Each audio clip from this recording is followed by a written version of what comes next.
कैसे जी कुफतिया के और नहीं खे, कैसे जिंदगी उजहवाया जोर नहीं खे। जग स्वार्थ समुंदर में निकाहा डुबल, कहीं रौरे बताई कहाँ तोर मोर।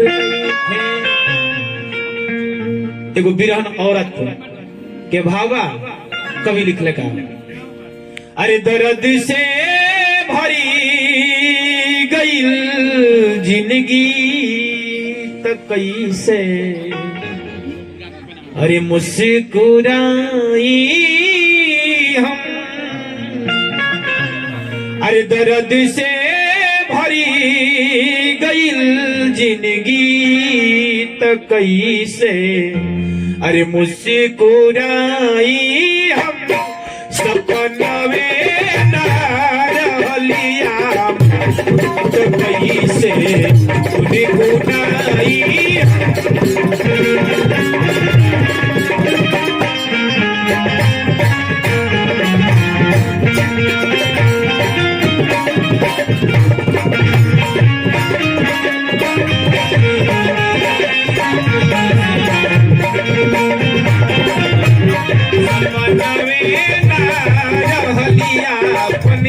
तो कैसे गुनगुनाई हम।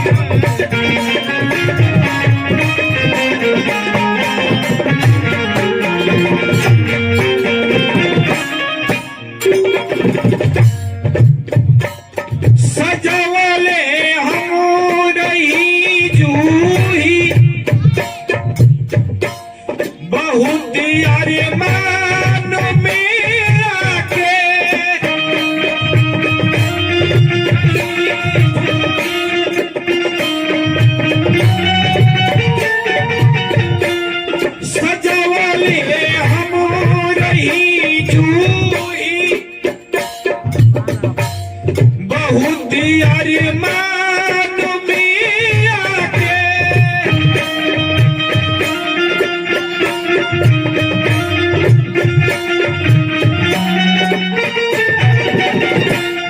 मगरी जब धरी गईली गजरा, मगरी जब धरी गईली गजरा तो कैसे खुद गुदाई।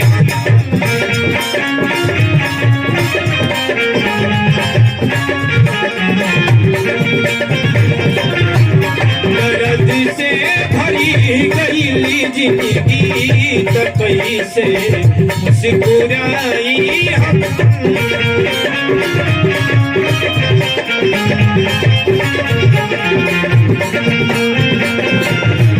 सपनवे ना रहलिया पनी तो कैसे गुनगुनाई हम।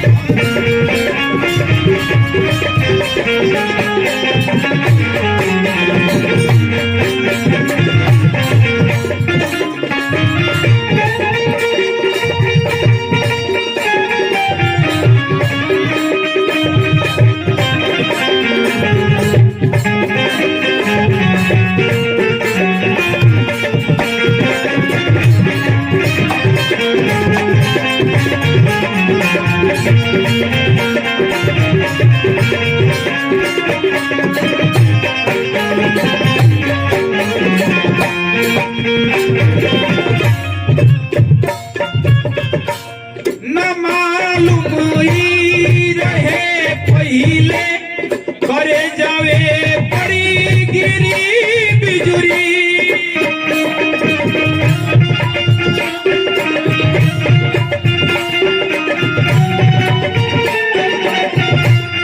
न मालूम रहे पहिले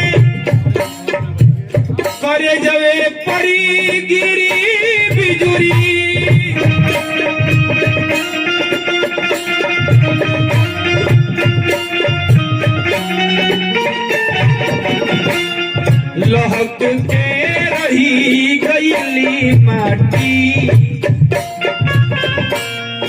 लहक के रही गईली माटी तो कैसे लहलाई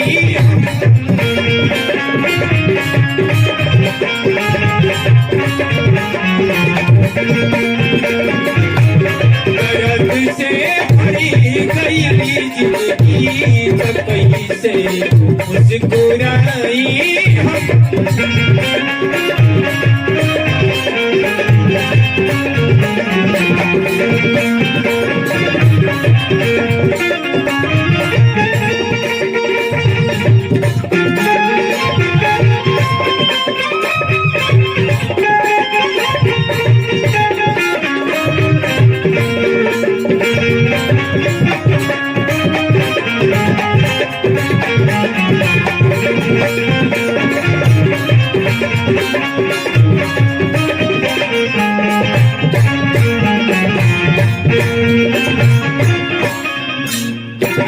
गीत संगीत के बड़ी प्रेमी बबुआ अशोक पटेल 51 रुपए की धनराशि दिले बड़े मालिक से प्रार्थना कर कि बबुआ के मैं परिवार के ऊपर छत्र छाया बना हो।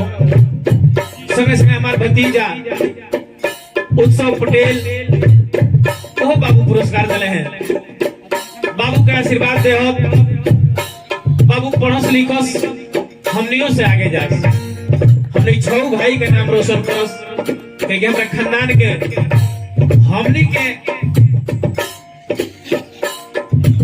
रूप में वो पहला वंशज हुए तो हमनी के प्रयास करो सकी और आगे जा। काली के कृपा सरस्वती के दया दृष्टि बना रहो। रही दीजे भरावली जा सकती कसहू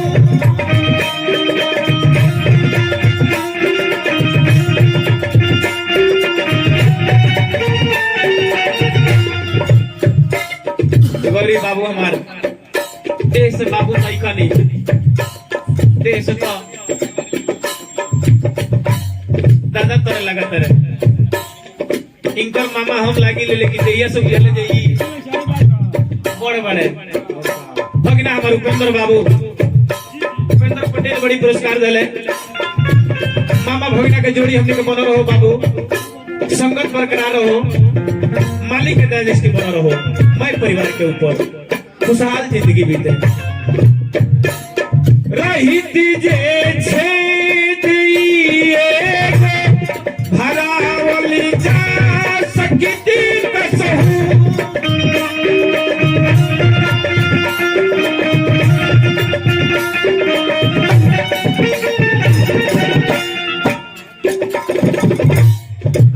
भतीजी हमारी बेटी अनुष्का कुमारी मोहिनी कुमारी दोनों बेटी हमारे पुरस्कार दिली आशीर्वाद दे हो निमन से पढ़ो सो लिखो सो ये कहो करे जा हो गई छलनी अलग गोनो बात में होई बड़ भाई हमारा जगह से आशीर्वाद मिलेला हमेशा भगवत पटेल जी हमारे के बड़ी बड़ी पुरस्कार देनी भैया के बार बार प्रणाम करो। ईश्वर के कृपा बुढ़ारी समय में बना रहो बेटा पटो से स्नेह प्रेम आशीर्वाद संगत प्यार दुलार मिलत जुलत रहो करे जा हो गई छलनी करे जा हो गई छलनी झाझर का भराई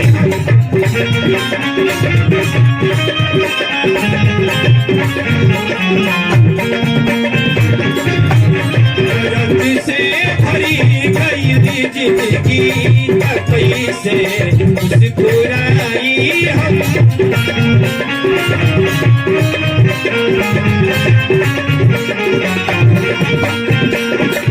सपनवे ना रहलिया पन तो कैसे गुनगुनाई